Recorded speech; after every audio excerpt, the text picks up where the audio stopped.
Minutos, esto es Imagen Empresarial y ahora voy hasta Nueva York porque allá está Gabriel Casillas, economista en jefe para Latinoamérica de Barclays. Estimado Gabriel, ¿cómo estás? Buenos días. Hola, ¿qué tal? Muy buenos días, Rodrigo. Un gustazo estar en tu programa. Gracias por tomar la llamada. Oye, ¿qué ambiente se respira? Ayer, obviamente, el fin de semana, pues había cierto grado de incertidumbre. Finalmente, el Tesoro y la Reserva Federal de los Estados Unidos dijeron vamos a respaldar al 100% los depósitos de los ahorradores, independientemente de que superen el umbral del FDIC o el seguro, digamos, el IPAB estadounidense de $250,000. Y luego esto se reforzó con un mensaje del presidente Biden muy temprano en el mismo sentido. ¿Qué está ocurriendo allá en Nueva York y cuál dirías que es el ambiente, estimado Gabriel? Mira, Rodrigo, la verdad es un ambiente de bastante incertidumbre, ¿eh? Mira, normalmente ya sabemos, y tú lo sabes bien, cuando el Fed sube tasas, algo se rompe. Entonces, hasta el momento como que todo el mundo estaba tranquilo de que nada se había roto, pero pues ya vemos que sí tiene consecuencias, ¿no? Entonces yo creo que ese es el primer paso, que yo creo que es la primera señal de que sí algo se rompe. Es primero. Segundo, el viernes ya, la verdad es que sí, la gente muy nerviosa, pensando en que, bueno, no va a ser el único, no va a ser un caso aislado, y pues dicho y hecho, ¿no? Al empezar a ver que el fin de semana la Reserva Federal tuvo una reunión de emergencia y cosas así, pues queda claro que era más grande. Ya supimos el lunes este rescate del que tú mencionabas, en donde no nada más se respaldan los depósitos hasta por cierto monto, $250,000 aquí en Estados Unidos, sino que respaldan en la totalidad todos los depósitos, ¿no? Entonces, pues yo creo que tanto la Reserva Federal como este Instituto de Protección al Ahorro Bancario de acá, pues lo que quieren es que ya se acabe el problema, ¿no? No quieren dejar pasar nada, no vaya a pasar algo como 2008, que se ve muy diferente, la verdad. Y esta es la parte que quiero como resaltar un poquito más, Rodrigo. O sea, la verdad, en 2008 estábamos hablando de pues instrumentos derivados exóticos, ¿no? Estos bonos respaldados por hipotecas que le daban a no sé quién. Acá es banca 101, o sea, banca básica, ¿no? Simplemente tú en un banco, si sabes que van a subir las tasas, en tus activos no compras bonos del Tesoro de largo plazo, Exacto. que son bonos muy sencillos, ¿no? O sea, no son cosas exóticas ni nada. Entonces, la verdad es que me parece que tantos años de haber tenido inflación baja, pues casi 30, ¿no? Y más, hicieron que la gente se olvidara en algunos bancos de hacer este control de los activos y los pasivos. Entonces, pues muy desafortunado que está pasando. Ya vemos que hay varios bancos y los mercados yo creo que van a seguir en esta incertidumbre hasta que no haya claridad en dos cosas, ¿no? Uno, claridad en qué más va a hacer la Reserva Federal en este sentido, si sale otro banco más que tenga algún problema similar. Y dos, qué va a hacer la Reserva Federal en términos de subir tasa o ya no subir tasa. Creo que son los dos temas están esperando los mercados, pero mientras tanto va a seguir la volatilidad. Claro. Y ¿sabes qué me llamó mucho la atención, Gabriel? Finalmente los reguladores, ¿no? Porque uno puede entender que el ejecutivo de un banco en la búsqueda de su bono de corto plazo y luego que ya no sabe cómo corregir, pues pueda hacer tontería y media, ¿no? Pero lo que me sorprende mucho, bueno, son dos aspectos. Uno, las calificadoras, porque Moody's los tenía en la zona de las SAS. Y ahora, bueno, pues cuando ya se hace visible a todo el mundo y uno ve, digamos, ese descalce que tenía por lo que mencionas en términos de, pues al ser un banco que no colocaba muchos créditos, tenía que tener los depósitos, que había tenido mucha afluencia de los mismos en los últimos 2 años. eh, pues había hecho esta apuesta, empiezan a subir las tasas y empieza a experimentar pérdidas, pero alguien tenía que haber visto eso antes de que, pues el jueves de la semana pasada, su CEO dijera que creen que no nos alcanza, ¿no? Y entonces, en todo el ecosistema me ha llamado mucho la atención y pues parecería que ahorita todavía no llegamos a la etapa de reflexión, pero nuevamente además, pues es responsabilidad de los reguladores también, tanto del Fed como del Tesoro, porque teóricamente hay muchas personas, muchos ojos observando pues los balances de los bancos. No, totalmente de acuerdo contigo. O sea, cuando uno ve que el problema, en 1906, o sea, hace más de un siglo, hubo una crisis bancaria similar, ¿no? Hubo corrida bancaria, etcétera. No había Banco Central, no había Instituto de Protección al Ahorro, y fue JP Morgan, no el banco, sino John Pierpont Morgan, el que juntó a los millonarios de la época para rescatar el sistema y que no se fuera todo mal, ¿no? Pero es el mismo problema. Dices, ¿cómo es posible que 100 años más tarde vuelvas a tener lo mismo? Entonces, coincido contigo. Nada más que me hacer tres precisiones que me parecen muy importantes. Uno, como este banco es un banco local, no un banco Claro. regional, un banco californiano, pues no estaba, sí tenía cuenta con el Fed y todo, pero el regulador principal es el regulador de California. ¿no? Entonces, no estoy diciendo que ya por eso ya se Claro, salve, al contrario, sí. yo creo que tienen que ser mucho más incisivos en este punto. Número dos, el problema, ¿sabes qué? Y yo creo que es un problema que va a enfrentar la regulación financiera global, y desde hace mucha gente lo ha estado diciendo, es que cuando compras estos bonos, cuando son bonos del tesoro, etcétera, tienes la capacidad a veces de ponerlos, marcarlos a cómo está el mercado, o sea, Ajá, si suben las tasas, se caen los precios de los bonos y ahora valen menos, o tienes la opción de ponerlos a vencimiento, ¿no? Si lo exacto. compraste en 100, así valgan cero, en tus activos valen 100. Pues creo que esta parte es la que va a tener que llegar a la regulación, a que ya no permitan a los bancos tener esta flexibilidad, ¿no? Claro. Y última precisión, que me parece muy relevante, al final del día, lo que causa mucho escozor de esto es que normalmente los bancos les va mal porque la gente deja de pagar o por alguna situación así, y eso no fue el problema, ¿no? La cartera vencida estaba muy bien, muy baja. O sea, el problema fue estas inversiones en bonos que se les considera libres de riesgo y que no lo son. Y que pensaría, porque hay algo bien importante en lo que dices, Gabriel. Según parece, digo, y eso es parte de lo que genera incertidumbre, pero es un problema atípico de un banco regional pequeño, un problema acotado, a diferencia de Lehman Brothers, ¿no? Y su colapso, que era un tema en donde había estos instrumentos derivados vinculados a las hipotecas subprime, los famosos CDOs o Collateral Debt Obligation se llamaban, y bueno, pues no sabías quién tenía qué, en la panza de quién, cuánto valía aquello, etcétera. Y esa incertidumbre transversal a los grandes bancos, pues sí generaba un miedo de que el sistema, eh, pues tenía una vulnerabilidad en la entraña. En este caso, pues teóricamente no es un problema sistémico en términos de que muchos bancos lo tengan, y veía hoy temprano que pues está habiendo una huida, digamos, hacia los grandes bancos, es decir, los que están en bancos regionales están transfiriendo todo a los grandotes, ¿no? Exactamente, sí, está pasando. Y es obviamente hoy con las aplicaciones y todo es muy sencillo, ¿no? Porque son transferencias y rapidísimo la gente se va de un banco a otro, no tienen que hacer estas largas filas en los bancos, ¿no? Como eran las corridas bancarias que vemos en los libros de texto.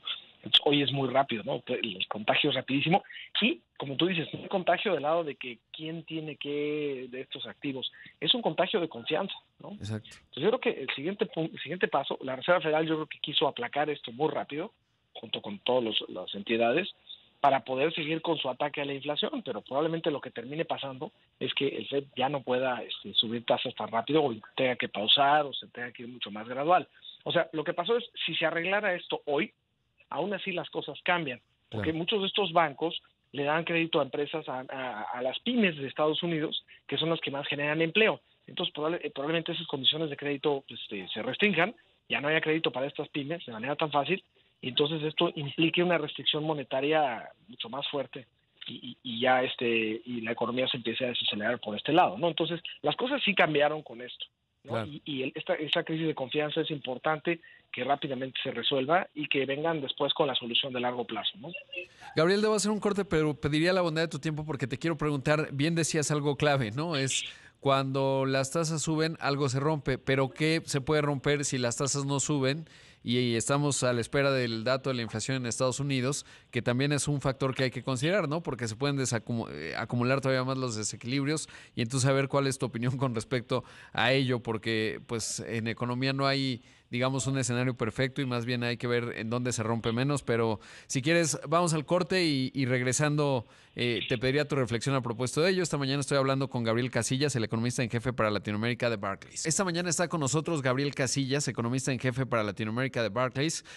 Gabriel, antes de ir al corte, te planteaba, si bien cosas se rompen cuando el Fed empieza a aumentar las tasas, había sido interesante que, pues si uno observa el empleo en Estados Unidos, se crearon más de 300,000 puestos de trabajo en la nómina no agrícola.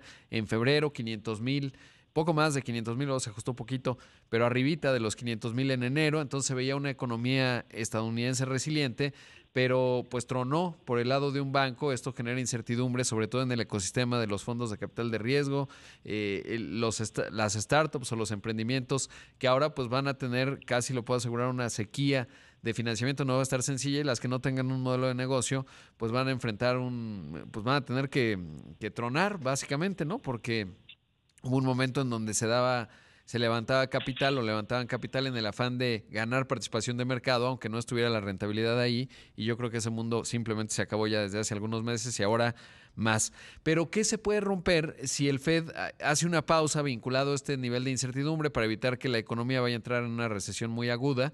¿Qué se podría romper de ese lado, estimado Gabriel? Pues sí, esta reflexión es muy importante. Y mira, lo que acabas de comentar en palabras de Warren Buffett, ¿no? Recordarás en 2008 que decía, tú puedes estar en la playa, así en el mar, así muy rico, con todo el mundo ahí chacoteando en la fiesta, pero cuando se va la marea, Exacto. te das cuenta quién traía traje de baño, ¿no? Entonces un poco ese es el tema, ¿no? A la hora de que se va toda esta liquidez, te das cuenta de quién estaba haciendo bien su trabajo, quién no, quién efectivamente estaba sacrificando rentabilidad por ganar cuota de mercado y que ahora ya no va a poder hacerlo, ¿no? Entonces, por el momento, si solo fuera este Silicon Valley Bank o el Signature Bank, que fueron los dos que hasta el momento han tomado posesión las autoridades, la verdad es que pareciera que no va a ser un gran tema, ¿no? Sí van a, efectivamente, muchas de estas startups, pues van a, lo bueno es que tienen sus depósitos, ¿no? El problema es que ya no van a tener financiamiento de esos dos bancos. El problema es que se generaliza esta crisis de confianza y estos bancos regionales, pues a lo mejor a la hora de no tener tantos depósitos, a pesar de que lo que quieren las autoridades es que la gente diga, oye, pues si ya te van a pagar todo tu depósito del seguro, Ni lo pues muevas. deberías sentirte seguro, pero pues la gente dice, no, bueno, capaz que fue caso por caso y después ya no, o quién va a pagar esto, ¿no? Entonces, en ese sentido, pues la gente, es probable que estos bancos, que insisto, son los que más luego tienen relación con las pymes americanas, pues esto llega a restringir el empleo, etcétera, y tenga consecuencias en la economía. No tal vez para una recesión aguda, ¿no? Porque todo ha sido muy gradual, ¿no? Al final del día, pero sí para que, o sea, vamos, esta idea de que primero se discutía si iba a haber recesión, qué tan mala iba a haber a principios del año, y después se empezó a discutir que ya a lo mejor no había recesión. Pues ese mundo donde el Fed sube tasas para paliar la inflación y no hay recesión y la inflación baja, pues es un mundo muy difícil de ver, ¿no? Se Claro. supone que lo que quiere el Fed es subir tasas para enfriar la economía y que ese enfriamiento de la economía sea el que baje la inflación. Entonces, pues esto yo creo que es el primer paso. Insisto, cambió el mundo. El mercado es muy binario. Hoy acaba de salir la inflación, efectivamente, como tú decías hace rato, salió la inflación general en línea, ¿no? 0.4% es lo que esperaba el mercado. La inflación subyacente sí salió un poquito más alta, 0.5. De todas maneras sí reflejan una caída en la inflación anual, ¿no? La general de 6.4 a 6 Ujú. y la subyacente de 5.6 a 5.5, digo, no es mucho, ¿no? Pero a lo que voy con esto es, si vas a tener la inflación, uno, ahí va a estar, es un enemigo que hay que vencer. Ok, esto ya cambió las cosas, pueden hacer que la economía se empiece a enfriar más rápido de lo que estaba pasando, sí, pero aún así el enemigo está ahí. Entonces el mercado es binario y piensa que a lo mejor la Reserva Federal ya no debe hacer nada.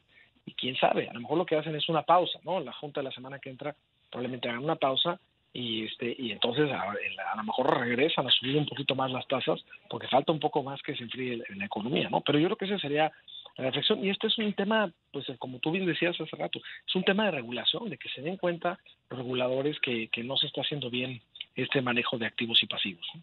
Claro, sí, clave. Y además, pues ya nos das el dato de la inflación, que sí, efectivamente, pues como ya lo mencionas, está bajando. El objetivo del Fed es de 2%. De repente hay quien plantea, oye, debería ser una inflación más alta, ¿no? Ya no un objetivo de 2%, sino de 3%.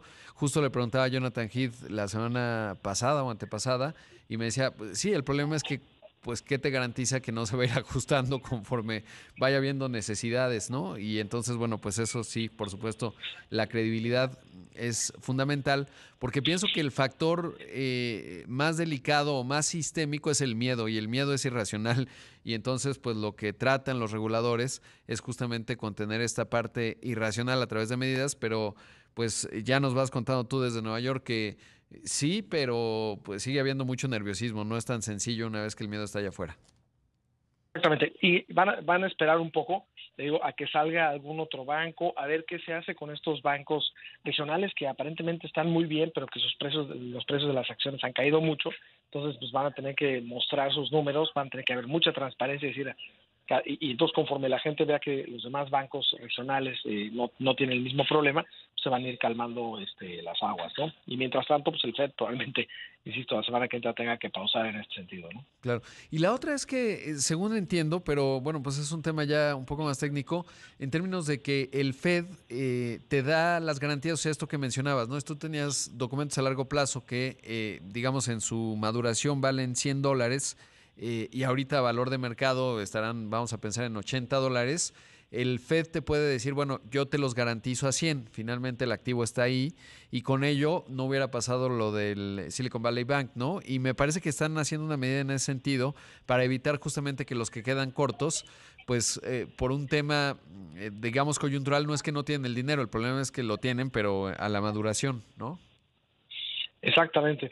Y al final, a ver, como te decía yo, es banca uno, ¿no? O sea, Sí. si uno toma un curso de banca, es como básico. O sea, la verdad es que sí, yo creo que de tantos años, insisto, de tener inflación baja y de que la Reserva Federal no sube las tasas tanto, jamás pensaron, ¿no? Como tú bien lo platicabas perfecto al inicio, ¿no? Decías, entran los depósitos, muchísimos, ¿no? ¿Qué hago con toda esta liquidez?